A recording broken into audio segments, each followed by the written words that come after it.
Veillez donc, car vous ne savez pas quand doit venir le maître de la maison. Tard, vers minuit, au chant du coq, ou au matin, de peur que venant à l'improviste, il ne vous trouve endormi. Or, ce que je vous dis à tous, je le dis, veillez. Marc 13, 35-37. Alors Pierre lui pose une question, que Marc a peut-être résumée dans le passage que nous venons de lire, mais que Luc explicite. L'apôtre, lui dit Jésus en clair, a une grande responsabilité. Il lui a été donné beaucoup, il devra rendre compte de beaucoup. Mais surtout, c'est lui qui donne la nourriture au peuple de Dieu.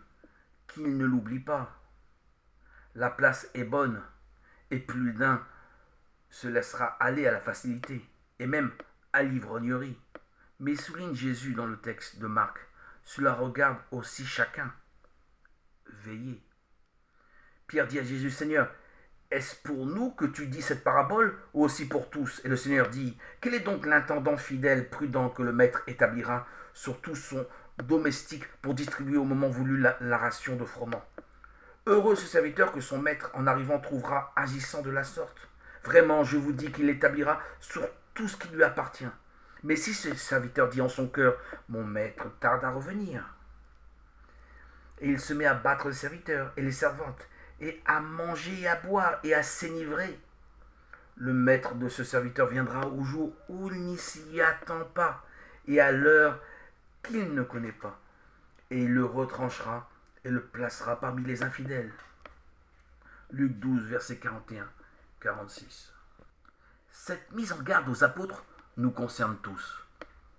Celui qui donne la parole du Seigneur risque ou bien de se prendre au sérieux alors qu'il ne fait que distribuer l'étonnante parole qui n'est pas la sienne, ou bien de profiter de la situation dans le domaine matériel, ou bien d'abuser de l'autorité spirituelle que lui confère la parole pour devenir un tyran insupportable.